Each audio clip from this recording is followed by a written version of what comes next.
talk about the Catholic dogma about Mary being the perpetual virgin. Now, this is one that I found really weird when I first learned about it. Because, like a typical Protestant, I knew about the virgin birth and I believed in the virgin birth. And so, and I used to have the point of view like, why do they call her the Virgin Mary? I mean, didn't she kind of go on to get married after and all that? So the idea that she remained virgin forever, even after Jesus' birth, was kind of one of those weird ones. Like, really, what? Um, and of course, like many Protestants, the first thing I do is I point to that verse in the Bible. Like, but doesn't that verse there say Jesus had brothers? Um, well, yeah, I think the Catholics knew about that verse when they came up with the dogma of perpetual virgin.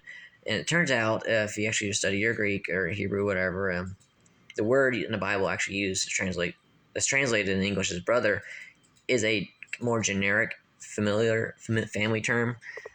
It could also be referring to cousins. So no, it's not a biblical rejection of her perpetual virginity. And that's where things get interesting because my first response was say, well, okay, fine.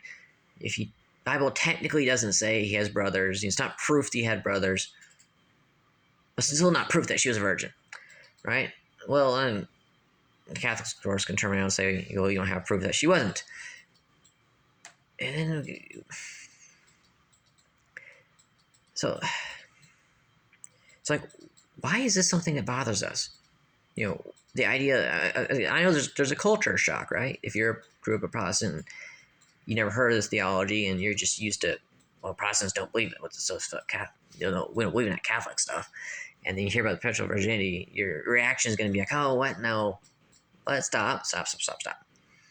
When all these dogmas, particularly ones like this, there's only three ways to look at them. There's the historical view.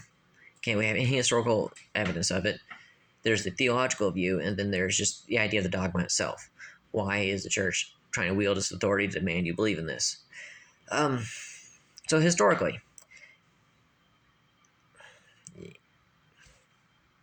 the Bible, like I said, the word referring to the alleged brothers of Jesus is a word that could mean cousins. So the Bible doesn't debunk the historical view. And think about it, in the early church, when Jesus is being, the church Christianity is spreading and becoming a big deal, why, if Jesus had actual brothers, actual, blood relatives, where are they? Why weren't they all being made known? Especially if you had lots of brothers, you'd expect at least one of them would have been like, hey, well, I'm blood relative of Jesus, therefore I'm God too. You would have expected someone to try to pull that. No one did. There's no record of it. In fact, there's no record of anyone claiming to be his brother. Now you might say, okay, well, maybe in the early days when there's persecution, maybe they went underground or something. Okay, well, maybe, but where are they? Where's the record of that happening too? I mean, in all the years as Jesus and later Mary became significant to the church, no one comes forward saying, okay, we're the brothers. So historically, no, you can't. There's no historical evidence to debunk it.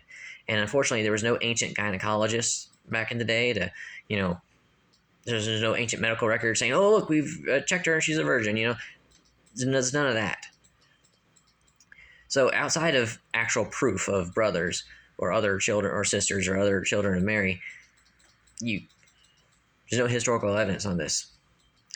And that itself is kind of a case in favor of the Catholic view. Because if there were, again, if you believe that Mary had other children, bring forth proof. The Catholics don't say she had other children, so they don't have any burden of proof on that respect. So next question is theologically. What is the theological implication of the ever being an ever virgin? Well,